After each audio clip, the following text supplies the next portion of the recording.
While Jurassic World: Rebirth needs to turn around the critical reception of the Jurassic World series, the reboot also has to fix an issue that dates back to the Jurassic Park sequels at the same time.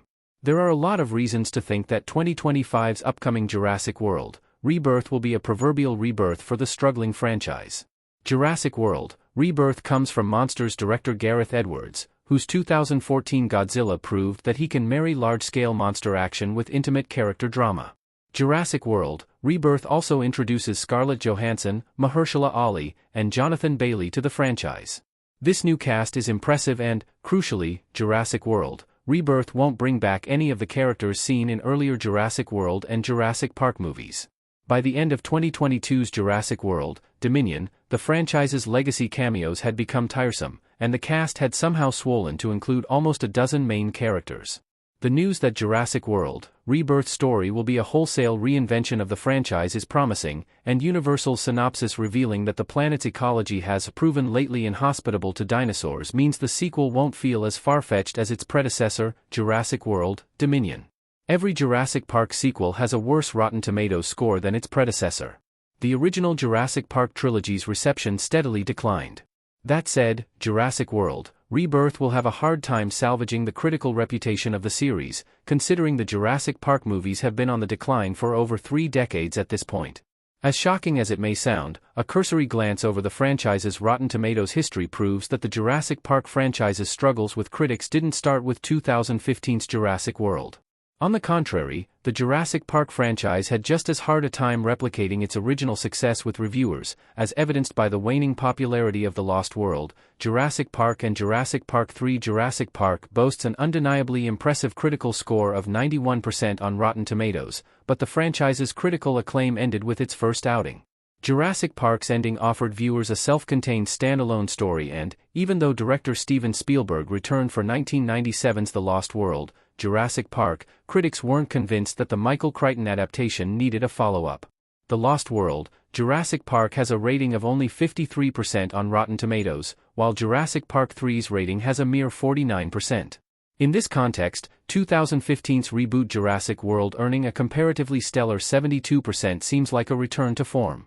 All Jurassic World sequels also had a worse Rotten Tomatoes score than their predecessor.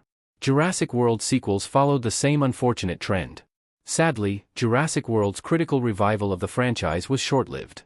Jurassic World's 72% was far higher than Jurassic World: Fallen Kingdom's comparatively paltry 47%, which saw the franchise dip even lower than 2001's Jurassic Park 3 had managed.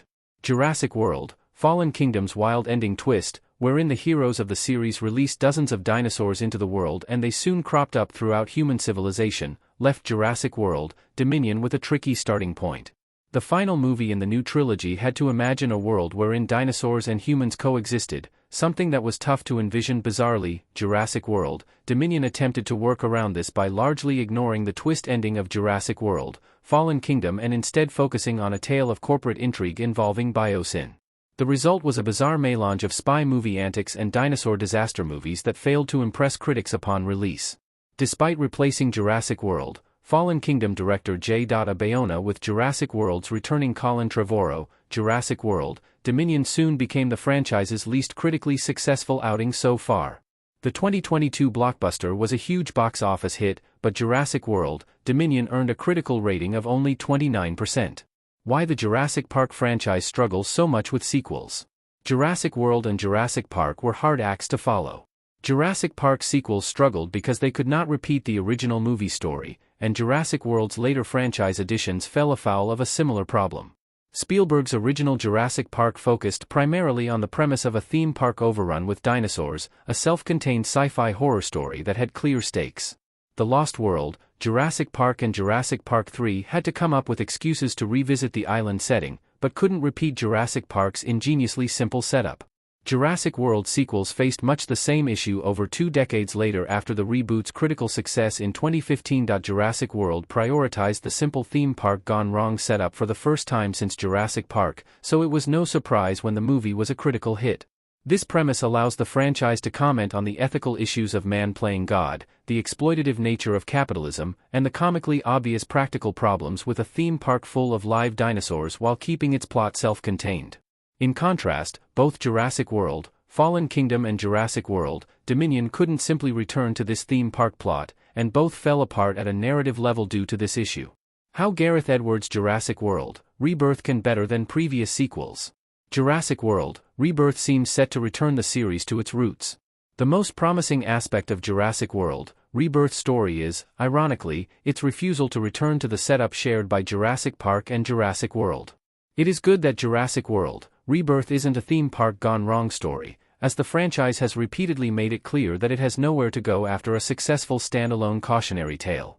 Jurassic World, Rebirth's plot could be better than the stories of previous sequels if it leans into the darker survival horror aspects of the story and focuses less on the outlandish elements of corporate espionage and dinosaur poaching featured in Jurassic World sequels.